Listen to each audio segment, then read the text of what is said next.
حضرت سلمان فارسی کی بھی عجیب داستان ہے۔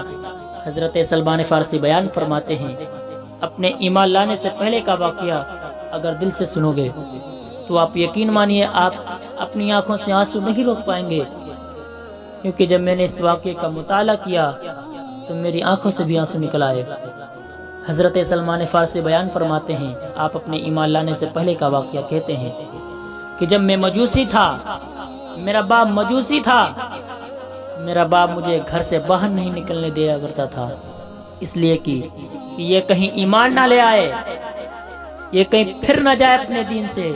میرا باپ مجھے گھر میں ہی رکھتا تھا اور مجھے ہر چیز مہیا کروا دیا کرتا تھا جو مجھے ضرورت ہوتی تھی۔ اس نے میرا کام لگا دیا تھا آتش کدہ میں آگ لگانے کا، میں آگ جلایا کرتا تھا اور کھیتوں کا کام کیا کرتا تھا، لیکن باپ میرے بتوں کا خیال رکھتا تھا۔ کھیت پر جاتا تھا تو مجھے ساتھ لے جاتا تھا، آتش گدہ میں جاتا تو مجھے ساتھ لے جاتا تھا۔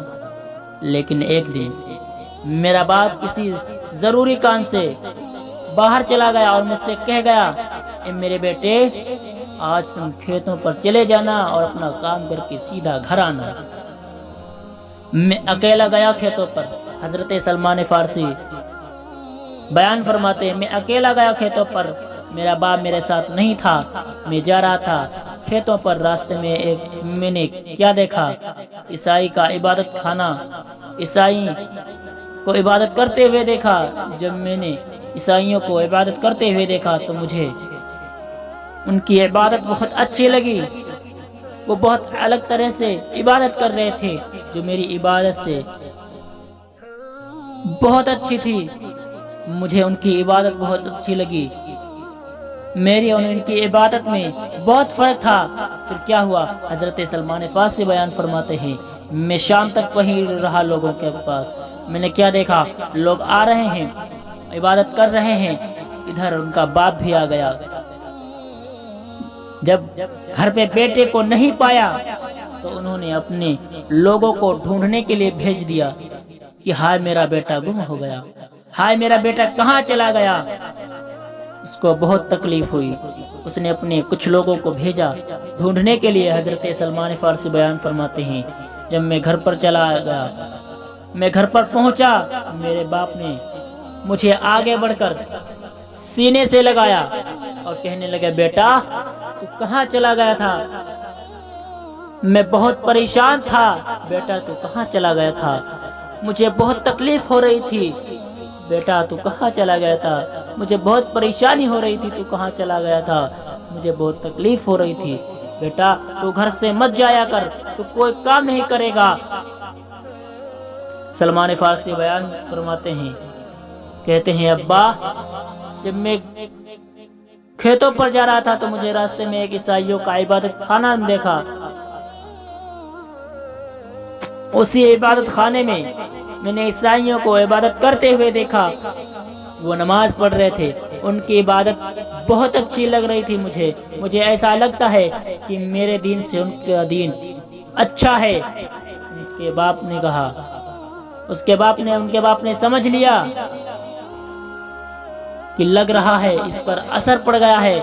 ان کا باپ کہنے لگا، بیٹا مجوسیت ہی سب سے بڑا اچھا دین ہے اور مجوسیت سے کبھی مت پھرنا، ان کا دین اچھا نہیں ہے۔ حضرت سلمان فارسی کہتے ہیں، باپ مجھے ان کا ہی دین اچھا لگ رہا تھا، میں نے ان کی نمازیں، ان کی عبادت دیکھی ہے، ان کی عبادت ہماری عبادت سے کہیں اچھی ہے۔ ابا مجوسی سے ان کا دین اچھا ہے۔ حضرت سلمان فارسی کے باپ نے ان کے پیروں میں بیڑیاں، ان کے پیروں کو بیڑیوں سے جکڑ دیا، کہیں یہ بگڑ نہ جائے، تو گھر سے باہر نہیں نکلے گا۔ اور کہنے لگا، سلمان گھر سے باہر جانے کی ضرورت نہیں ہے، تم بگڑنے لگے ہو، مجھے ڈر ہے کہ تم کہیں عیسائیت قبول نہ کر لو، عیسائیت اپنا نہ لو، اس لیے میں تمہارے پیروں میں بیڑیاں ڈال رہا ہوں۔ حضرت سلمان فارسی بیان فرماتے ہیں، میرے باپ نے میرے پیروں میں بیڑیاں ڈال دی، لیکن میں اس عبادت خانے کے راہب سے ملا تھا۔ میں نے اس سے پوچھا تھا کہ بتاؤ تمہاری مین جگہ کہاں ہے؟ اس اس نے کہا تھا ملک شام میں، جب میرے باپ نے میرے پیروں میں بیڑیاں ڈال دی تو میں نے کسی ذریعے سے اس کے پاس خط پہنچایا کہ جب ملک شام کو کوئی قافلہ جائے تو مجھے خبر کر دینا، ملک شام سے کوئی قافلہ آئے تو مجھے بتا دینا۔ کچھ ہی دن میں ملک شام سے قافلہ آ گیا۔ اس نے مجھے خط پہنچایا کہ ملک شام سے قافلہ آیا ہے اور کچھ دنوں میں جانے والا ہے، اگر تم جاؤ تو آ جانا۔ حضرت سلمان فارسی بیان فرماتے ہیں، جیسے مجھے خط ملا میں نے کسی طرح اپنے پیروں کی بیڑیاں نکالیں اور چھپتے چھپتے کسی طرح وہاں سے نکلا اور اس قافلے کے ساتھ ہو گیا۔ وہ قافلہ چلتا رہا یہاں تک کہ ملک شام تک پہنچ گیا۔ جب ملک شام تک پہنچا تو وہاں عبادت خانے میں پہنچا، وہاں کے لوگوں سے ملا۔ میں نے پوچھا یہاں سب سے بڑا راہب کون ہے، سب سے بڑا عیسائیت کو ماننے والا کون ہے؟ تو لوگوں نے بتایا کہ فلاں راہب ہے، فلاں جگہ پر چلے جاؤ۔ اس جگہ کو تلاش کرتا رہا، اس جگہ کو تلاش کرتا ہوا پہنچا۔ واقعی جیسا لوگوں نے بتایا تھا وہ راہب ویسا ہی ملا، اس کے پاس میں رہنے لگا۔ میں نے اس سے کہا مجھے عیسائیت قبول کرنا ہے، تم مجھے اپنے دین کے بارے میں بتاؤ، میں آپ کے پاس رہنا چاہتا ہوں، میں آپ کی خدمت کرتا رہوں گا، مجھے آپ اپنے دین کے بارے میں بتاتے رہنا، میں آپ کی خدمت میں لگا رہوں گا۔ راہب نے کہا اچھی بات ہے، تم یہاں رہو، خدمت کرو، میں تمہیں عیسائیت کے بارے میں بتاتا رہوں گا۔ حضرت سلمان فارسی بیان فرماتے ہیں کہ میں وہاں رہنے لگا، پھر مجھے وہ راہب اچھا نہیں لگا، اس لیے کہ وہ لوگوں کے مال کو اکٹھا کر لیا کرتا تھا، لوگوں کا صدقہ وغیرہ خیرات جو آتی تھی اکٹھا کر لیا کرتا تھا، غریبوں میں مال تقسیم نہیں کرتا تھا، وہ الگ چھپا کر رکھ دیا کرتا تھا، غریبوں کے حق کو ان تک نہیں پہنچاتا تھا، تو اس وجہ سے مجھے وہ اچھا نہیں لگتا تھا۔ لوگ اسے بہت بڑا سمجھتے تھے، لوگوں کو اس کی حقیقت معلوم نہیں تھی۔ جب وہ مر گیا تو لوگ آئے اس کو دفن کرنے کے لیے، تو میں نے کہا تم لوگ اس کو بہت بڑا سمجھتے ہو، لیکن یہ بہت بیکار انسان ہے، بہت خراب انسان ہے، لوگوں کے حق کو لوٹنے والا ہے، غریبوں کا حق مارنے والا انسان ہے۔ لوگوں نے کہا تم کیا کہہ رہے ہو؟ میں نے کہا میں سچ کہہ رہا ہوں، اگر جاننا چاہتے ہو تو میرے ساتھ آ جاؤ۔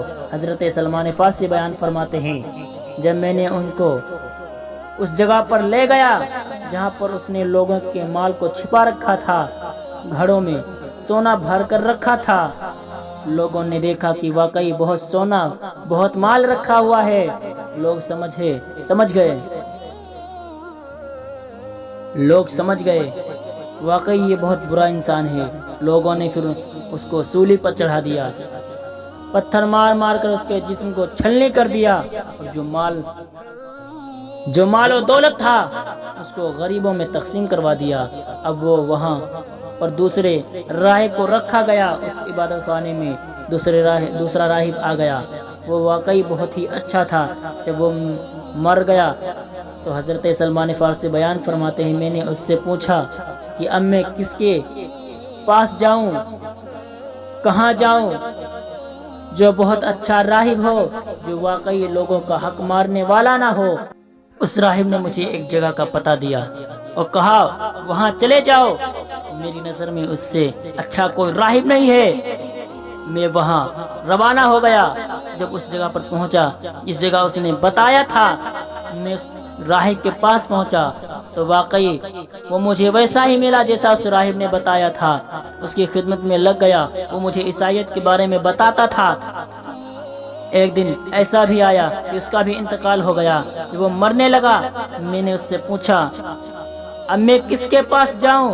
اس نے کہا فلاں جگہ پر چلے جاؤ، ایک راہب ہے جو بہت اچھا راہب ہے، میری نظر میں اس سے اچھا کوئی راہب نہیں ہے۔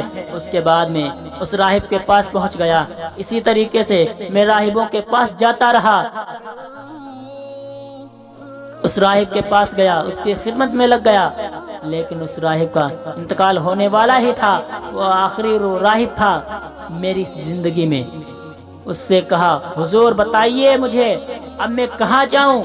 اس نے کہا اس دنیا میں کوئی ایسا راہب نہیں ہے جس کے پاس تم جاؤ، تم کسی راہب کے پاس نہ جاؤ، تم وقت دیکھو، وہ دن آنے والا ہے، مدینے میں ایک بچہ پیدا ہوگا، وہ بچہ آنے والا ہے، وہ دن قریب آ رہا ہے، اب میں جا رہا ہوں، اب کوئی راہب نہیں ملنے والا ہے، وہ کوئی عام بچہ نہیں ہے، وہ اللہ کا نبی بن کر آئے گا جس کا نام محمد ہوگا۔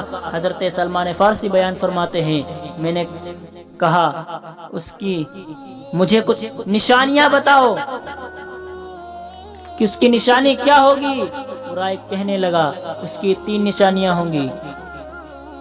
اس راہب نے مجھے ان کی 3 نشانیاں بتائی۔ پہلی نشانی یہ ہے کہ وہ ہدیہ قبول فرمائیں گے، اور دوسری نشانی یہ ہے کہ وہ صدقہ قبول نہیں کریں گے، اور تیسری نشانی یہ ہے کہ ان کے دونوں شانوں کے بیچ میں مہر نبوت ہوگی۔ اے میرے بیٹے تم اس رحمت والے نبی سے ضرور ملنا۔ اتنا کہنے کے بعد وہ راہب انتقال کر گیا۔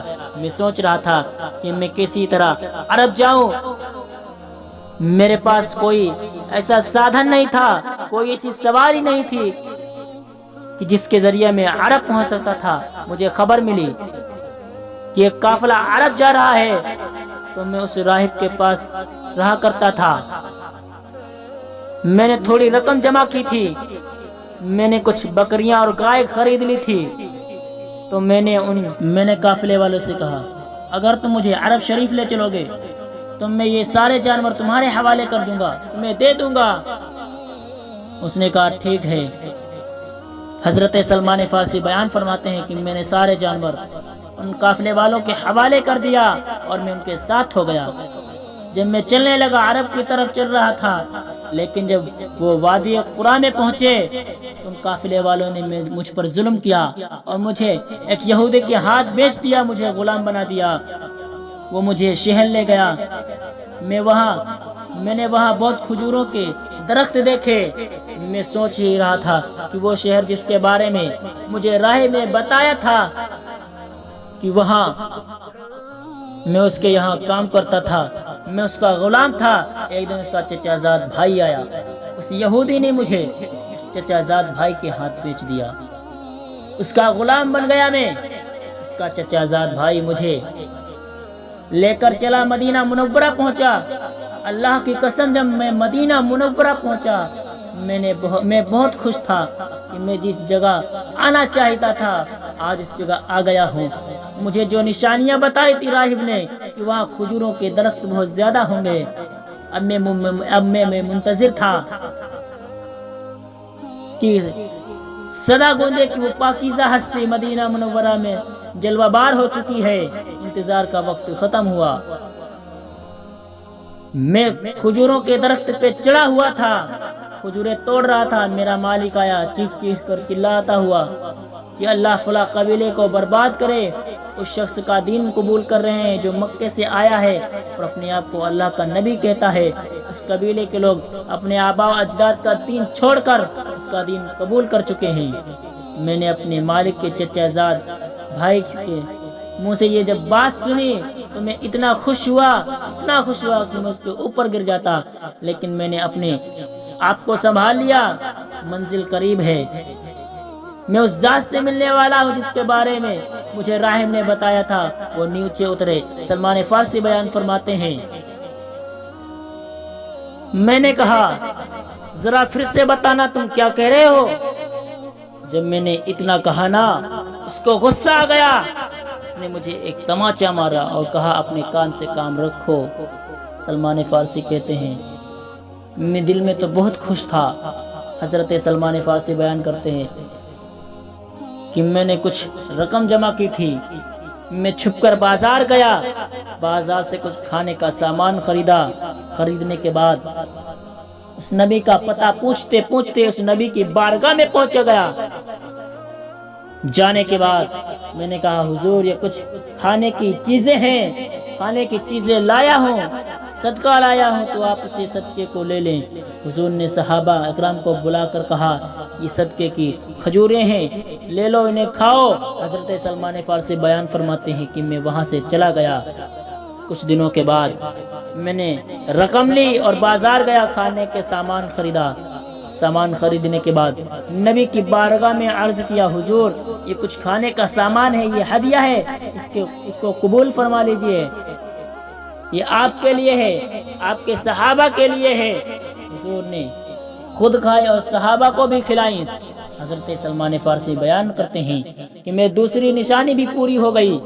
ایک دن میں جنت البقیع کی طرف جا رہا تھا، کیا دیکھا کہ وہاں حضور اکرم صلی اللہ تعالی علیہ وسلم جلوہ فرما ہے۔ میرے دل میں تمنا تھی کہ وہ آخری نشانی پوری ہو جائے، میرا دل مطمئن ہو جائے۔ نبی اکرم نے 2 چادریں اوڑھ رکھی تھی۔ حضرت سلمان فارسی بیان فرماتے ہیں کہ میں حضور کے پاس گیا، میں سوچ رہا تھا کہ کاش کوئی ہوا کا جھونکا ایسا آئے جو حضور کے چادر انور کو اٹھا دے اور میں مہر نبوت کو دیکھ لوں اور میں قدموں میں گر کر کلمہ پڑھ کر مسلمان ہو جاؤں۔ حضور نے ان کے دل کا حال جان لیا، دونوں چادروں کو پھینک دیا اور کہا اے سلمان تو آخری نشانی پوری کرنے آیا ہے، لے دیکھ لے اپنی آخری نشانی پوری کر لے۔ سلمان فارسی نے دیکھا دونوں شانوں کے بیچ میں مہر نبوت تھی۔ سلمان فارسی آگے بڑھے، مہر نبوت کو چومنے لگے، جسم سے چپٹ گئے۔ حضور نے فرمایا سلمان بس کر۔ سلمان فارسی کہتے ہیں یا رسول اللہ آپ کلمہ پڑھا کر مجھے مسلمان کر لیجئے، بڑا انتظار کیا ہے۔ یا رسول اللہ مجھے کلمہ پڑھ کر اسلام میں داخل فرما لیجئے۔